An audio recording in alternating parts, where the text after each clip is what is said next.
good, YouTube? Everybody's here, back again once again, and today, people, today we are here for episode number 3 of Digging in the Dex. We are picking up right where we left off on the last episode. We're snatching our bookmark out of our Pokemon index, and we're getting right into it. If you guys are hyped for some more Digging in the Dex, and of course, if you'd like to show your support as a proud member of the Nappy Nation, make sure to like button down below for us, because you already know your support is greatly appreciated. So our old buddy Golbat is kicking things off today. Once it strikes, it will not stop draining energy from the victim, even if it gets too heavy to fly. Oh, wow. Bites its prey and feeds on the victim's energy. Its own blood type changes to that of its victim. What? I have so many questions. Like, this is way too short of an entry. Its own blood type changes to that of its victims. So my first question is, why? My second question is, hold on.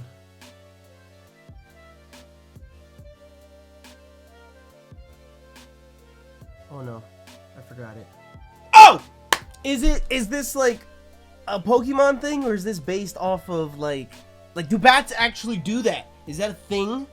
Do bats change their blood type when they suck blood?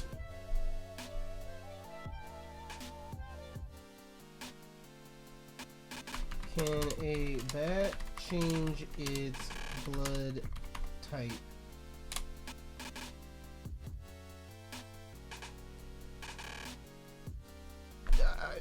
My search is inconclusive. This doesn't seem like a real thing. Okay, what? Oh, okay, so I'm even more confused. So this is just a Pokemon thing? Its blood type changes to that of its victim? Why? What is the point? Does that make sucking the blood easier? Okay, I can't expel any more brain energy on that. However hard its victim's hide may be, it punctures with sharp fangs and gorges itself with blood. This is very eradicating of you, Golbat. Very eradicating of you. It can drink more than 10 ounces of blood at once. That's like a soda. Pokemon Platinum. Its sharp fangs puncture the toughest of hides and have small holes for greedily sucking blood. But wait. And then all of a sudden we get to Generation 7 and Golbats go soft. What is this? Its thick fangs are hollow like straws, making them unexpectedly fragile. These fangs are specialized for sucking blood. They're hollow, making them unexpectedly fragile? But we were talking about how it can puncture the toughest of hide. What happened? Sometimes they drink so much blood they can't fly anymore. They fall to the ground and become food for other Pokemon. What? They fall to the ground and become food for other Pokemon. They're just so fucking full of blood. Every once in a while, you'll see a Golbat that's missing some fangs. This happens when hunger drives it to try biting a steel-type Pokemon. What happened? We can tough the, no matter how hard the hide may be, it can, wait, however hard it may be, all of a sudden, now we have hollow teeth, hollow fangs, and we're biting steel-type Pokemon until we fall to the ground and become food for other Pokemon? Its feet are tiny, but this Pokemon walks skillfully. It sneaks up on sleeping prey before sinking its fangs and slurping up blood. It loves the blood of humans and Pokemon. It flies around at night in search of neck veins. If you have no neck, you're good. And now for Erica's favorite, Oddish. It may be mistaken for a clump of weeds. If you try to yank it out of the ground, it shrieks horribly. Is that a mandrake? Is that where they got it from? Is it the same thing? It's a mandrake? No, that'd be a pretty shitty nickname. I was gonna say I want to name them all mandrakes from here on out, but Mandragora. Professor Sprout wouldn't be a bad nickname for a Vileplume either. burrows underground in the day, exposing only its leaves. It is said to scream loudly if anyone tries to yank it out. How have I never made that connection before? What the fuck? During the day, it stays in the cold underground to avoid the sun. It grows by bathing in moonlight. And why do you get chlorophyll? That would be a dope mechanic to add in Pokemon if they add a new weather. Like, you know, you have harsh sunlight. What if you have harsh moonlight? And you have a whole bunch of Pokemon that get powered up in the moonlight. That would be dope. They gotta add that. Its scientific name is Odium Wanderus. At night, it's said to walk nearly 1,000 feet on its 2 roots. Not on its feet, it's 2 roots. Its scientific name is Odium Wanderus. Come on. That is 10 out of 10 lore, backstory, whatever you want to call it. I don't know scientific names for every single Pokemon, but they gave Oddish a scientific name. That is a 10 out of fucking 10 right there if I have ever fucking seen it. I love it. And now it's time to funk it up. We got Gloom here with the fluid that oozes from its mouth isn't drool. It's a nectar that is used to attract prey. Pokemon Yellow smells incredibly foul. However, around 1 out of 1,000 people enjoy sniffing its nose-bending stink. In Stadium, you know, I feel like this is like they're trying to influence how I'm supposed to think about Gloom. Stadium, this horrible smelling pistol of this flower stinks over a mile away. Unwittingly inhaled, it can cause fainting. So now in Gold we go from nectar to sweet honey. What appears to be drool is actually sweet honey. It's very sticky and clings stubbornly if touched. And now we get some Gloom love, finally. Something more than just, oh, it smells like shit. Gloom releases a foul fragrance from the pistil of its flower. Yes, we know. When faced with danger, the stench worsens. Oh my god, no. If this Pokemon is feeling calm and secure, it does not release its usual stinky aroma. Didn't Erica teach us that? Why do we have to get all the way to Ruby? We have to go through all this Gloom hate. I love Gloom. Gloom is great. What? From its mouth, Gloom drips honey that smells absolutely horrible. Apparently, it loves the horrid stench. It sniffs the noxious fumes and then drips even more of its honey. Yo, he get high on his own supply. Oh my god. A horribly noxious honey drools from its mouth. One whiff of the honey can result in memory loss. Some fans are said to enjoy this overwhelming stink, however. So far, in just 3 generations, we have gone from nectar to honey to sticky honey to memory loss honey to noxious, disgusting, shit-smelling honey that Gloom inhales all day long. A Gloom is constantly in its own world, 100%. The honey it drools from its mouth smells so atrocious it can curl noses more than a mile away. That's just fucking rude. If Gloom was great, then Vileplume's gotta be even better. In Pokemon Red and Blue, the larger its petals, the more toxic pollen it contains. Its big head is heavy and hard to hold up. Now that I think about it, Vileplume is just a neck. He's just all neck. It has the world's largest petals. With every step, the petals shake out heavy clouds of toxic pollen. How are you a trainer? How do you train a Gloom if every step it takes it's toxic pollen? Poof, poof, poof. The buds burst into bloom with a bang. Say that 10 times fast. The bud burst into a bloom with a bang. Fucked it up already. The bud burst into bloom. The bud burst into bloom with a bang. The bud burst into bloom with a bang. The bud burst into bloom with a bang. The bud burst into bloom. It then starts scattering allergenic poisonous pollen. How does anyone train this? By shaking its big petals, it scatters toxic pollen into the air, turning the air yellow. Vileplume's toxic pollen triggers atrocious allergy attacks. That's why it's not advisable. That's why it is advisable never to approach any attractive flowers in a jungle, however pretty they may be. Vileplume has the world's largest petals. They are used to attract prey that are then doused with toxic spores. Once the prey are immobilized, this Pokemon catches and devours them.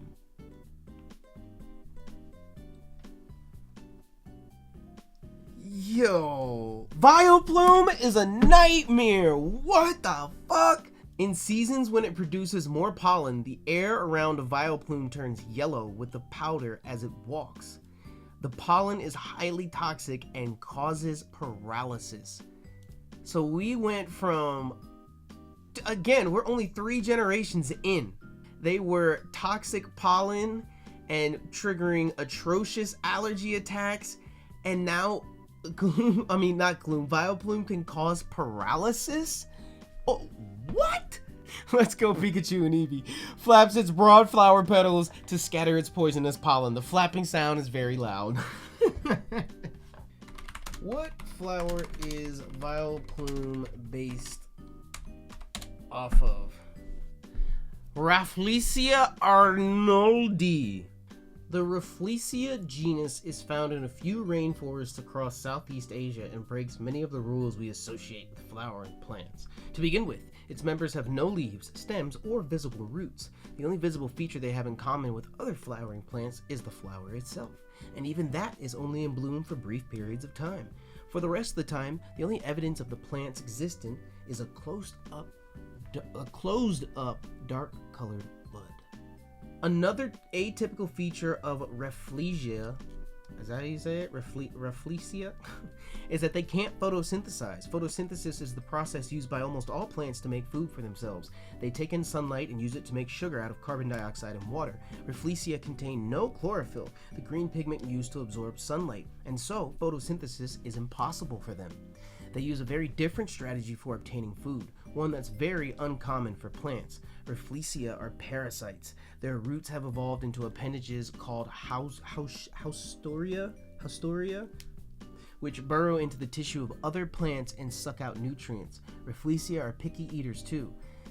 They feed exclusively on tetrastigma, a type of vine from the grape family.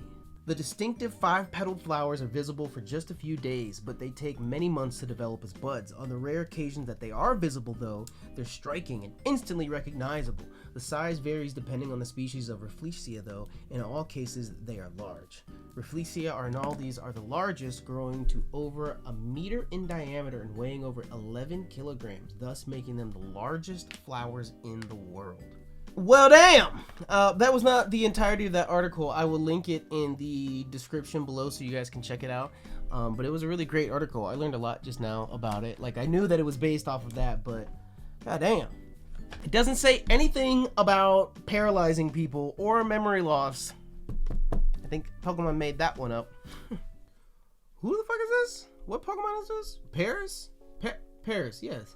Burrows to suck tree roots. The mushrooms on its back grow by drawing nutrients from the bug host. Oh, we getting creepy. As its body grows large, oriental mushrooms called tochukasu start sprouting out of its back.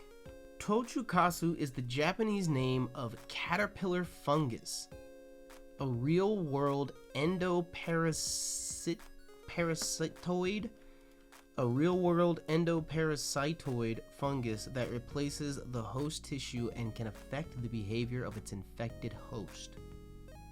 I like how they have a picture of Paris over here. I know you can't see it, but they have a picture of Paris and Parasect on this page. What does caterpillar fungus do? Some people believe the caterpillar fungus cures tuberculosis, coughing, anemia, and back and knee pain. Today, the caterpillar fungus is mainly used as a tonic to increase strength or for rejuvenation after a long, serious injury. Some also believe the fungus can also reduce stress.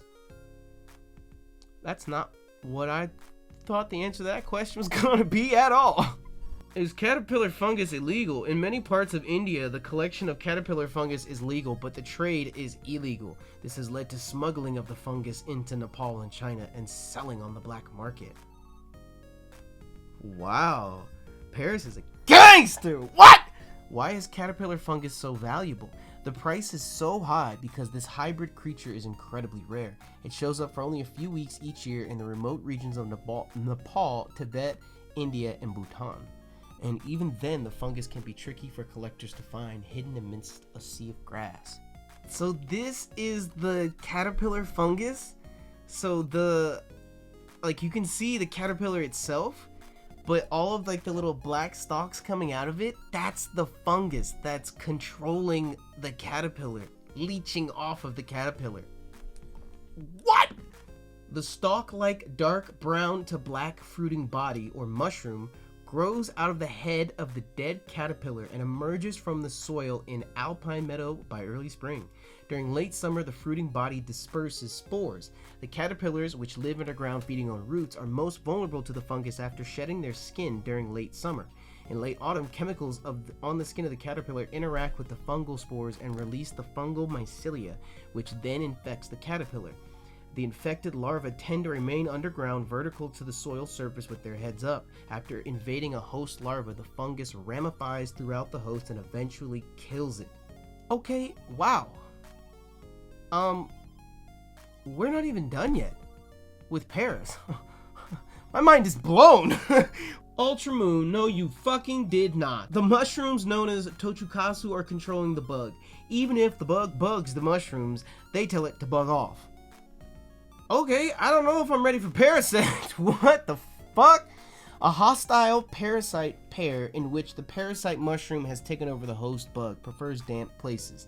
The bug host is drained of energy by the mushrooms on its back. They appear to do all the thinking. The bug host is controlled by the mushrooms that scatter poisonous spores. The spores are sometimes used as medicine in China. Just true. I learned all that just now reading about the caterpillar fungus. The bug is mostly dead, with the mushroom on its back having become the main body. If the mushroom comes off, the bug stops moving. Mushroom-lacking specimens of this Pokemon lie unmoving in the forest, lending credence to the hypothesis that the large mushroom is in control of Parasect's actions. Wow. Parasect. I'm sorry. I don't know what I'm apologizing for, but I'm sorry, Parasect. Wow. Ugh. Venomoth, help me, please. The dusk-like scales covering its wings are color-coded to indicate the kind of poison it has. Wow. I want to see different color Venomoths now. What the fuck? The powdery scales on its wings are hard to remove. They also contain poison that leaks out on contact. The powder on its wings is poisonous. It scatters powder with every flap, so you may be poisoned if you are downwind. We're not even halfway through Generation 1 yet. And there's so many things that can just kill you. Like, yo, I don't want Pokemon to be real. I take it back. I can't go anywhere. There's giant bats that want to just rip my head off. There's giant rats that want to rip my hand off. I can't even go for a walk because if it's windy outside, I might just hit the ground and never move again.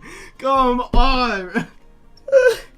Hey, you got to do all of that while dodging 40-mile-an-hour winds and dragons that are shooting fire that can melt boulders, zipping around the world at a million miles an hour. I do not want to live in the Pokemon world. It is too dangerous. Oh no, wait. Oh no, wait. Wait, we're learning. The powder on its wings is poisonous if it is dark in color. If it is light, it causes paralysis. Oh, yeah, what she said. The scales it scatters will paralyze anyone who touches them, making that person unable to stand. I was joking just a minute ago. What? The powdery scales on its wings are hard to remove from skin. They also contain poison that leaks out on contact.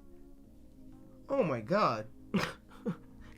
Burn them all. Burn them all. I don't care. I don't care. I don't care. Burn them all. We cannot exist on the same planet as this thing. Diglett dig, Diglett dig, Diglett dig, Diglett dig. Lives about 1 yard underground where it feeds on plant roots. It sometimes appears above the ground. Its head pokes up approximately 8 inches out of the ground. However, its real size remains a mystery to this day. So here we are again. Lives about 1 yard underground where it feeds on plant roots. It sometimes appears above ground. 1 yard is not that far.